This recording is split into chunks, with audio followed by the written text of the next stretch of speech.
रक्षाबंधन भाई बहन के अनोखे प्यार को सेलिब्रेट करने का शानदार सा दिन। इस दिन बहनें भाइयों की कलाई पे राखी बांधती है और उनसे ये प्रॉमिस करवाती है कि वो उनकी हमेशा इज्जत करे, सम्मान करे एंड रक्षा करे। एंड साथ ही वो ये भी उसके मन में होता है कि उनके भाई दुनिया की हर लड़की औरत को कम से कम सम्मान दे, उनकी कोई भी उनके साथ बुरा व्यवहार ना करे। तो ये असली रक्षाबंधन का मायने होता है। हम अपने भाइयों से एक्सपेक्ट करते हैं जैसे वो हमारी इज्जत करें, वैसे ही और दूसरे लड़कियों की, औरतों की भी इज्जत करें। तो ये बहुत ही शानदार सा दिन होता है। ये किसी भी धर्म जाति से परे होता है, क्योंकि ये भाई बहनों का त्यौहार है एंड कोई भी धर्म के जाति के लोग इसे सेलिब्रेट कर सकते हैं। लेकिन खासकर ये हिंदुओं का पर्व है। तो अगर ये पर्व हिंदुओं का है तो जैसे कि इसके पीछे जो स्टोरी है, इसकी शुरुआत कैसे हुई, वो भी एक हिंदू धार्मिक कहानी है, जिसकी कहानी को सुनने के बाद आपको पता चल जाएगा कि आखिर ये रक्षाबंधन का त्यौहार कैसे आया। और ये बहुत ही मेरा फेवरेट फेस्टिवल है।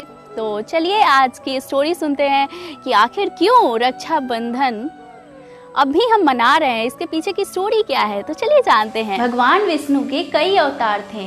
उन्हीं अवतारों में से एक अवतार था वामन अवतार। तो भगवान विष्णु ने ये अवतार लिया था स्पेशली राजा बलि के घमंड को तोड़ने के लिए, क्योंकि राजा बलि बहुत दानी थे और वो अपने दान के बल पे इंद्र के इंद्रासन को लेना चाहते थे और उनके अंदर बहुत घमंड आ गया था। तो इन्हीं घमंड को तोड़ने के लिए भगवान विष्णु ने वामन अवतार लिया। तो उसके बाद जैसे ही वामन अवतार स्वरूप भगवान विष्णु राजा बलि के पास पहुँचे तो भगवान विष्णु ने उनसे 3 पग भूमि मांगा। तो राजा बलि ने हंसी खुशी उन्हें 3 पग भूमि देने की प्रॉमिस कर दी। तो जैसे ही भगवान विष्णु ने अपना पैर बढ़ाया, अचानक उन्होंने अपना शरीर बहुत विशाल कर लिया और 3 पग में ही पूरे दुनिया को नाप लिया। तो ये देखते हुए राजा बलि का घमंड टूट गया और उसके बाद भगवान विष्णु का हर कुछ हो गया। तो भगवान ने बोला कि अब तुम्हारे पास तो कुछ भी नहीं है, तुम जाके पाताल में रहो। तो राजा बलि मान गए, लेकिन उन्होंने एक शर्त रखी। शर्त ये रखी कि भगवान विष्णु आपको भी मेरे साथ पाताल लोक में चलना होगा। तो भगवान विष्णु मान गए उनकी शर्त को और राजा बलि और भगवान विष्णु दोनों पाताल लोक में जाके रहने लगे। इधर लक्ष्मी माता, जो भगवान विष्णु की पत्नी थी, उनको बहुत चिंता होने लगी कि आखिर भगवान विष्णु कहाँ चले गए, क्यों अपने धाम बैकुंठ नहीं आ रहे। तो उन्होंने नारद जी को बुलाया। नारद जी से उन्होंने पूछा, नारद जी भगवान विष्णु आखिर कहाँ चले गए। तो नारद जी ने बोला कि माता ऐसी घटना हुई है, जो भी घटना हुई थी उन्होंने बता दिया माता लक्ष्मी को। तो उन्होंने पूछा अब इसका निवारण क्या है।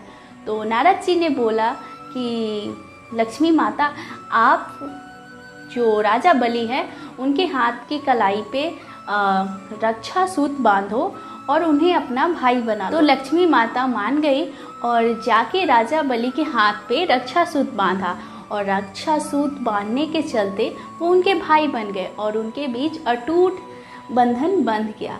तो माता लक्ष्मी ने भेंट स्वरूप जो राजा बलि थे उनसे बोला कि आप विष्णु भगवान को छोड़ दीजिए, क्योंकि वो मेरे पति हैं। अब मैं आपकी बहन हुई तो आपको मुझे भेंट तो देना होगा। तो राजा बलि ने हंसी खुशी भगवान विष्णु को वहाँ से जाने दिया।